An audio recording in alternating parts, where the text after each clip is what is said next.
الحمد لله نحمده ونصلي على رسوله الكريم أما بعد فأعوذ بالله من الشيطان الرجيم بسم الله الرحمن الرحيم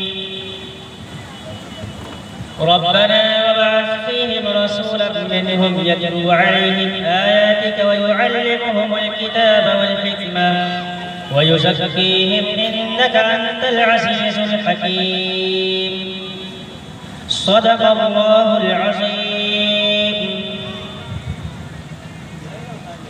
اسٹیج پر جلوہ افروز علماء کرام، حفاظ کرام اور بزرگوں اور بھائیوں، پردہ نشین مائیں اور بہنیں، جلسہ سیرت النبی کا ہے، اسے سے متعلق کچھ بات عرض کروں گا. دعا ہے کہ آپ حضرات کو مجھے سنانے کی توفیق عطا فرمائے. اس سے قبل میں ایک شعر پڑھتا ہوں کہ محمد کی محبت دین حق کی شرط اول ہے. محمد کی محبت دین حق کی شرط اول ہے، اسی میں ہو اگر خامی تو ایمان نامکمل ہے. میرے محترم بزرگوں اور عزیز ساتھیوں، یہ مہینہ ربیع الاول کا مہینہ کہلاتا ہے اور اس مہینے کو بہت بڑی فضیلت حاصل ہوئی ہے. میں نے ایک آیت پڑھی تھی کہ اللہ کے خلیل حضرت ابراہیم علی نبینا علیہ السلام نے ایک دعا مانگی تھی کہ اے ہمارے پروردگار، ان میں ایک رسول مبعوث فرما جو انہی میں سے ہو، جو تیری آیتیں ان کو پڑھ کر سنائے، ان کو کتاب و دانائی کی باتیں سکھائے، ان کو پاک و صاف کرے. بے شک تو بڑا زبردست اور حکمت والا ہے. حضور علیہ السلام نے فرمایا دعوت صبرہ ابی ابراہیم کہ میں اپنے ابا ابراہیم خلیل اللہ علیہ السلام کی دعاؤں کا صبرہ ہے. ربیع عربی زبان میں موسم بہار کو کہتے ہیں. آج سے 1400 برس پہلے عرب کی ویران وادی میں ایک بہار آئی تھی. بی بی آمنہ کے آنگن میں ایک سدا پھول کھلا تھا جس کی مہک و خوشبو سے ساری کائنات معطر ہو گئی تھی. دلوں کی خلوت پردے روشن ہو گئے تھے. تھکی ماندی انسانیت کو شادمانی نصیب ہوئی تھی. نسل آدم کا وقار بلند ہوا تھا. شرف انسانی کو سربلندی ملی تھی. ذروں کو آفتاب کی چمک ملی تھی. اور یہ آنے والا بہار اور اس میں کھلنے والا پھول حسن اصل کی تجلی خاص اور جارے کائنات فخر موجودات کی ذات اقدس تھی. مبارک ہو ختم الرسلین تشریف لے آئے. مبارک ہو ختم الرسلین تشریف لے آئے. جلال رحمت للعالمین تشریف لے آئے. اور قلم میرا قاصر، زبان میرے عاجز، محمد کی عظمت بتاؤں میں کیسے. ہے محبوب رب امام الرسول وہ فضائل مکمل سناؤں میں کیسے. سرکار دو عالم صلی اللہ علیہ وسلم کی والدہ محترمہ فرماتی ہے کہ جب میں 19 سے تھی اور شہنشاہ دو عالم صلی اللہ علیہ وسلم میرے بیٹے میں مہمان بن کر آئے تو میں نے اپنے اندر عجیب و غریب تبدیلیاں اور حیرت انگیز کیفیت محسوس کی. زچگی کے ایام میں عورتیں بالعموم جو بوجھ و تکلیف محسوس کیا کرتی ہیں اس کا تعداد مجھے احساس نہیں ہوتا تھا. اگر کوئی پتھر روڑا میرے پاؤں کے نیچے آ جاتا تھا تو وہ روئی کی طرح نرم ہو جاتا تھا. دیہاتوں میں رواج تھا کہ عورتیں کنویں میں پانی لینے کے لیے جاتی تھیں اور باری باری اپنا ڈول کنویں میں ڈالتی تھی اور پانی نکال لیتی تھی. ہے تامنا سرکار دو عالم صلی اللہ علیہ وسلم کی والدہ محترمہ فرماتی ہیں کہ میں بھی کنویں پر پانی لینے کے لیے جاتی تھی. باری باری اپنا ڈول عورتیں پانی نکال لیتی تھی. جب میں کنویں میں ڈول ڈالتی تو پانی اٹھ کر کنویں کے منڈیر تک آ جایا کرتا تھا. معزز سامعین کرام، سرکار دو عالم صلی اللہ علیہ وسلم کی والدہ محترمہ فرماتی ہیں کہ جب سے بچہ میرے پیٹ میں آیا ہے میں عجیب طرح کے خواب دیکھتی ہوں، اکثر مجھے نور دکھائی دیتا ہے۔ ایک روز انہوں نے اپنی سہیلیوں سے بتایا کہ جب سے بچہ میرے پیٹ میں آیا ہے میں عجیب طرح کے خواب دیکھتی ہوں۔ تو انہوں نے کہا کہ بہن ان ایام میں سائے کا اثر ہو جاتا ہے، ہم تو ان ایام میں ایک لوہے کا کڑا بنوا کر اپنے گلے میں پہن لیتے ہیں، تم بھی ایسا ہی کرو۔ فرمایا کہ ان کے کہنے پر ایک لوہے کا کڑا بنایا اور اپنے گلے میں پہن لیا۔ پہلے ہی رات میں ایک بزرگ ہستی، نورانی چہرہ، سبز عمامہ، سفید ریش، خوبصورت حسین خواب میں نظر آئی۔ میرے قریب آ کر انہوں نے اپنی شہادت کی انگلی سے اشارہ کیا اور اشارہ کرتے ہی میرے گلے کا کڑا ٹوٹ کر زمین پر گر گیا۔ میں نے پریشانی کے عالم میں پوچھا بابا تم کون ہو اور تم نے کیا سن کیا؟ فرمایا بیٹی میں ابراہیم خلیل اللہ ہوں، میں تمہیں بشارت دینے آیا ہوں کہ تمہارے پیٹ میں کوئی معمولی بچہ نہیں ہے بلکہ نبیوں کا سردار ہے۔ ہماری غیرت نے گوارا نہیں کیا کہ ہماری بیٹی بھی توہم پرستی کا شکار ہو جائے۔ بیٹی تیرے پیٹ میں، تیرے بدن میں مقدس ہستی ہے جو شرک و بدعت، فسق و فجور، توہم پرستی، جہالت، ظلم و ستم میں کوئی توڑیں گے۔ یہ جب دنیا میں آئیں گے تو ہم کو صداقت کا بول بالا ہوگا۔ ہے آمنہ سرکار دو عالم صلی اللہ علیہ وسلم کی والدہ محترمہ فرماتی ہے کہ جب سے بچہ میرے پیٹ میں آیا ہے مجھ سے اکثر خوشبو آیا کرتی تھی۔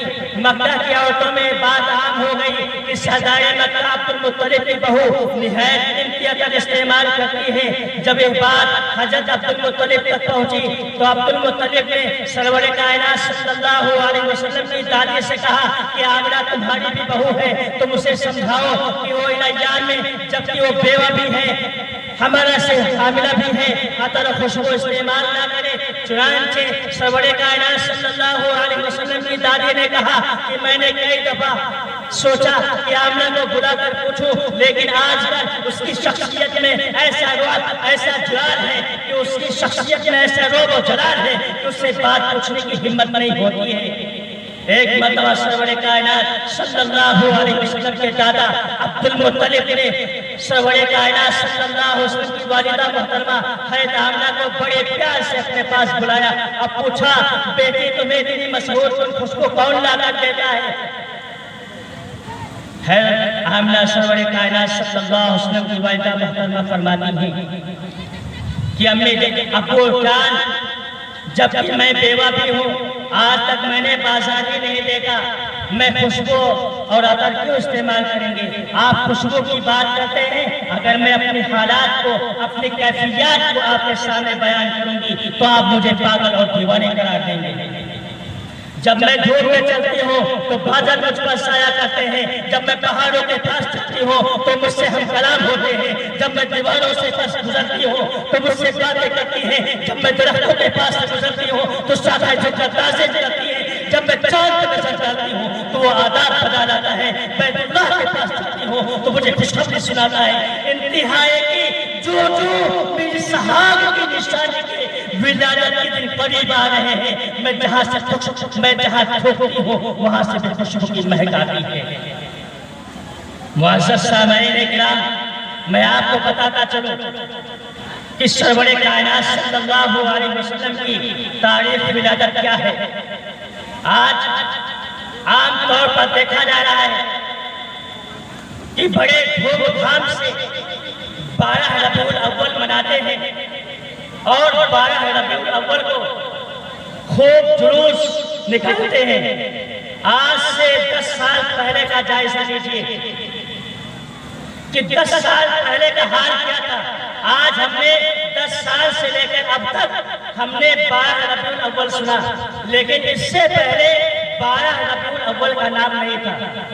یہ تھا 12 ربیع الاول کا نام نہیں تھا، بلکہ 12 ربیع الاول کو 12 وفات کے نام سے جانا جاتا تھا۔ آپ صلی اللہ علیہ وسلم کی ولادت و سعادت کچھ لوگوں نے بتایا ہے کہ آپ صلی اللہ علیہ وسلم کی ولادت بسعادت 12 ربیع الاول پر ہوئی ہے، لیکن علماء کا اتفاق اس پر نہیں ہے، مختلف رائے ہے علماء کی۔ کسی نے بتایا کہ آپ صلی اللہ علیہ وسلم کی ولادت بسعادت 8 ربیع الاول کو ہوئی، کسی نے بتایا کہ 9 ربیع الاول کو ہوئی، اور کسی نے بتایا کہ 10 ربیع الاول کو ہوئی ہے، اور کسی نے بتایا کہ 12 ربیع الاول کو ہوئی۔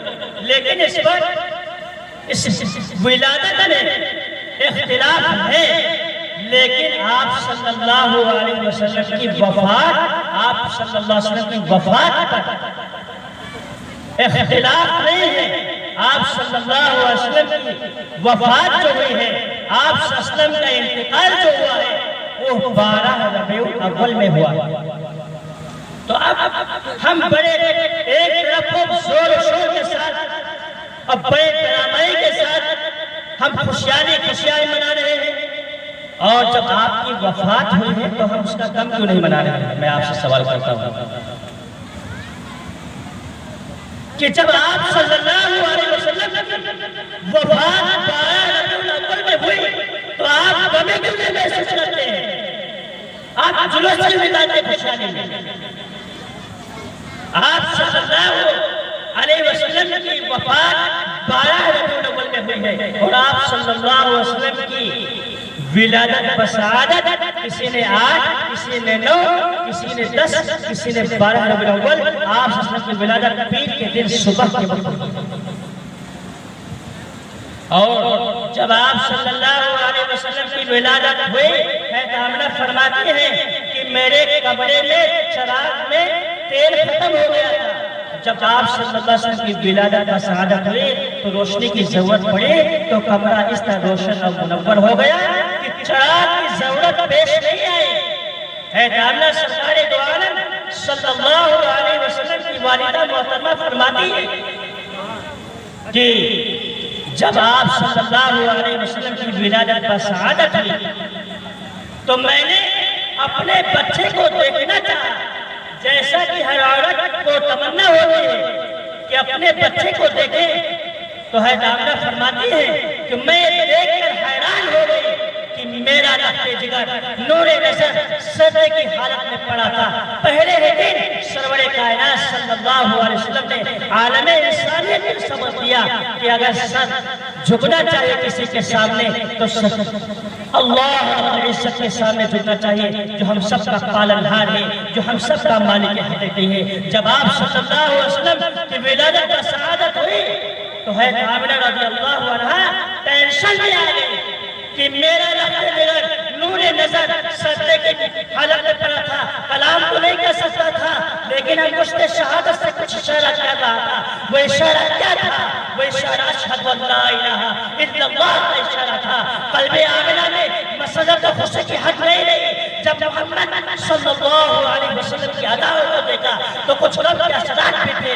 فرماتی ہے کہ کاش آج عبداللہ ہوتے تو اس رخت جگر کو جو چاند سے بھی زیادہ خوبصورت ہے دیکھ کر کتنے خوش ہوتے، کھلونا وغیرہ گاتے۔ غیب سے آواز آتی ہے، اے آمنہ، اے آمنہ، فکر مت کرو، میں اس کا رب ہوں، مربی بھی، استاذ بھی، سب کچھ میں ہوں اس کا۔ اگر یہ بچہ کھلونا مانگے گا تو چاند کو کھلونا بنا دوں گا، اگر سیر و تفریح کو دل چاہے گا تو معراج کو بلا لوں گا، اگر شعلہ طلب کرے گا تو پتھروں سے بھی کلمہ پڑھا دوں گا۔ اسی بارے میں کسی شاعر نے کہا، ایک وعدہ آ گیا، ایک وعدہ آ گیا، وہ آگے تو آ گیا، دنیا میں انقلاب اجڑا ہوا چمکتا گلستہ کر گئے۔ معزز سامعین کرام، اسی بات پر میں اپنی بات کو ختم کرتا ہوں۔ اللہ رب العزت ہم سب کو حیات طیبہ کا نمونہ بنائے، آمین۔ وآخر دعوانا الحمدللہ رب العالمین۔